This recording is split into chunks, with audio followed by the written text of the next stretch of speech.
There are 7 mistakes that 90% of hunters make every season. 7 mistakes your grandfather never made in his entire life. And the worst part is not that you're making them right now. The worst part is that someone taught you to make them on purpose. The hunting industry spent decades replacing real knowledge with expensive gear. They took what the old-timers knew for free and turned it into pure profit. They built a billion-dollar business on keeping you ignorant. And while they got rich selling you gadgets, sprays, and gimmicks, you kept coming home season after season with an empty tag and an empty freezer. Today that changes. Today I'm going to show you every single one of those mistakes and exactly how your grandfather avoided all of them without spending a single dollar. Welcome to American Hunting Secrets, the channel where we rescue the knowledge the hunting industry wanted buried forever. If you're new here, subscribe and hit the bell so you don't miss a single secret we uncover every week. Let's get into it. Mistake number 1. And this one alone has cost more hunters more dear than bad aim, bad luck, and bad weather combined. Ignoring the wind. Not checking it, not reading it, just flat out ignoring it. Most hunters today pull out their phone, open the weather app, and think they know exactly what the wind is doing on their specific piece of property. But your grandfather never once trusted a forecast from a screen in his life. He would grab a handful of milkweed seed right off the stalk outside his door, hold it above his head, and watch it float through the morning air. What he saw in those few seconds told him more than any app ever could.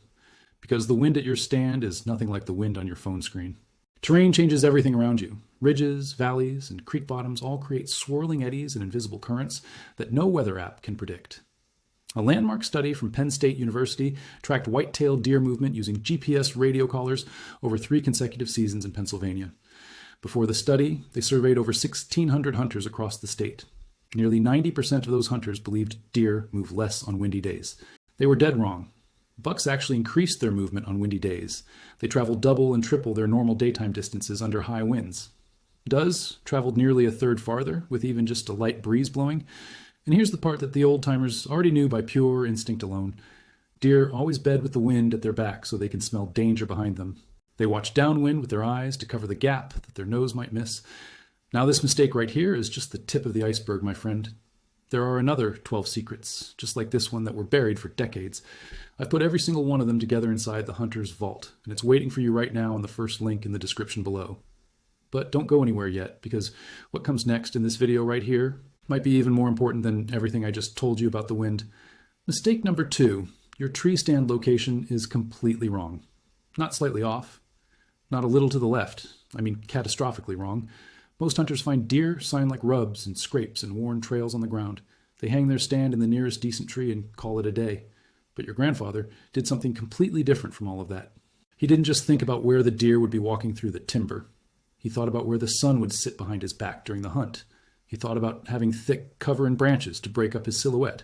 He picked his tree based on the wind during the exact hours he planned to sit, not just based on where the sign was or where the trail camera showed movement.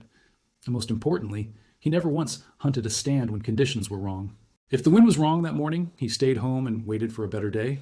Today's hunters spend $300 or $400 on a single tree stand and sit in that same exact spot every single weekend, no matter what the wind does. Your grandfather would have called that foolish and lazy, and he'd be right. He had 3 or 4 simple setups scattered across his hunting property. One for each major wind direction, every single one cheap and effective. He spent almost nothing on equipment, but he spent everything on knowing the land. Mistake number 3 might be the one that surprises you the most today. You're calling deer the wrong way at the completely wrong time of the season. The grunt call hit the market in the mid-1980s, and overnight every single hunter in America had a tube hanging around his neck. But here's what nobody in the hunting industry ever bothered to tell you. Overcalling is one of the fastest ways to permanently educate a mature buck. Experienced hunters from Georgia documented that when a mature buck is close and he hears a grunt coming from 20 feet up in a tree above his head, he immediately knows something is wrong because deer do not live in trees. That buck doesn't run away from you. He doesn't stomp or blow or flag his tail. He just quietly turns around and walks away, and he never comes back to that spot. Your grandfather never owned a grunt call a single day in his entire life. He understood that silence was the most powerful weapon you could carry in the woods. He watched body language and read the terrain and let the forest talk to him first.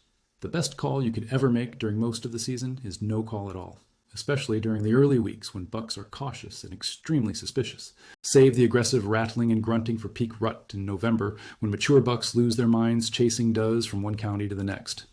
Mistake number 4 is one that the vast majority of hunters today don't even realize they're committing every single time they go out to hunt. Your entry and exit routes are destroying your chances completely before you even climb up and sit down in your tree stand for the morning. Every single crunchy leaf and snapped twig along your path to the stand announces your presence to every single deer within 200 yards of you. Your grandfather would leave his house 2 to 3 hours before first light. He walked creek beds, fence rows, and bare dirt paths to get to his spot. He never once in his life took the shortest route to his hunting stand.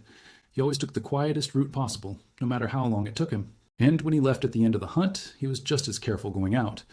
Because one bad exit route educates every single deer in that whole area. One old-timer from the hills of Missouri put it better than anyone ever has.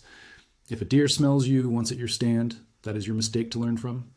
If that same deer smells you twice in the same spot, that spot is permanently dead.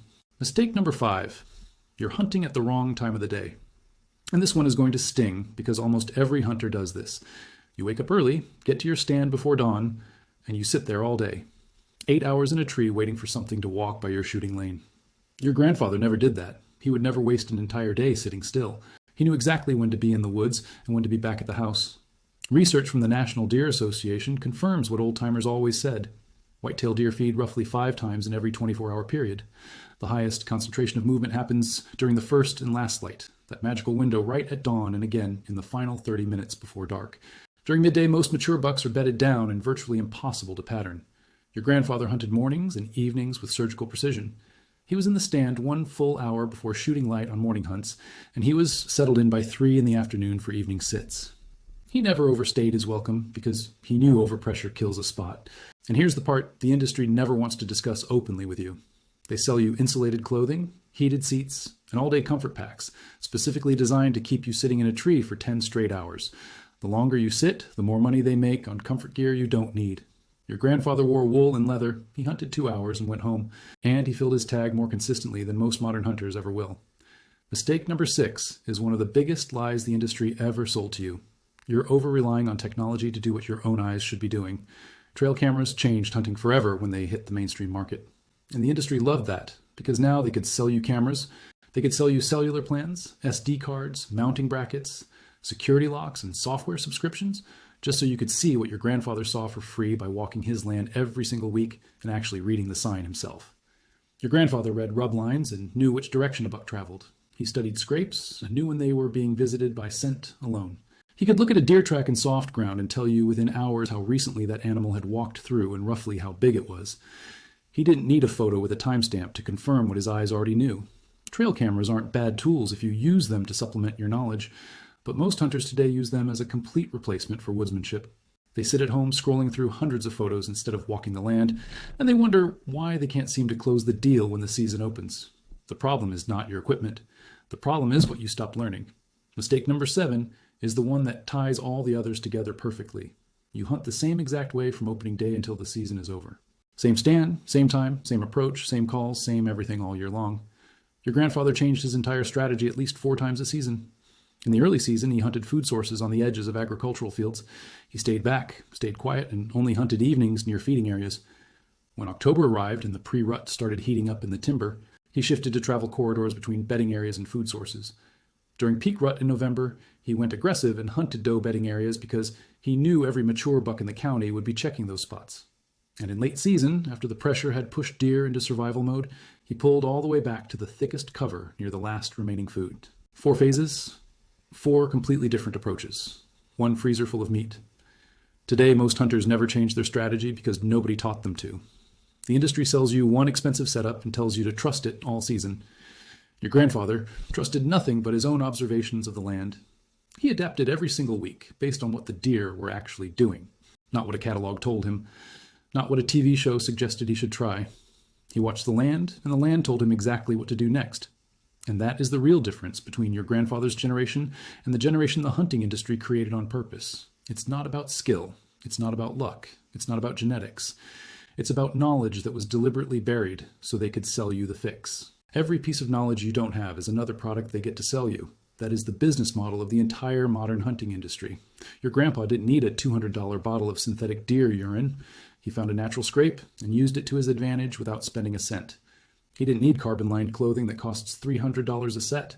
He washed his hunting clothes in baking soda and hung them outside to dry. He didn't need an electronic game call with 47 different sounds. He sat in silence and let the woods come to him on their own schedule. And he brought home a buck every single year like clockwork. Everything you need to hunt, like your grandfather did, is already out there. Most of it is free if you know where to look and who to listen to. And if you want every single one of those techniques organized step by step with the 12 methods the industry buried, gathered in one single place, the Hunter's Vault is waiting for you in the first link in the description. It's the complete map that they never wanted you to have in your hands. Your grandparents didn't have electronic calls or $1,000 rifles. They had trained eyes and steady hands and decades of reading the land. And they filled their freezer every single year without fail or complaint. That knowledge didn't disappear on its own. It was pushed out on purpose. And every video on this channel is one more piece of it coming back to life. If this video showed you something you didn't know before, hit that like button. If you know a hunter who keeps making these same mistakes, send this to them. Subscribe and hit the bell so you never miss what we uncover next week. Every single like and share helps preserve what the industry wants us to forget. I'll see you in the next one. Stay sharp and stay in the woods.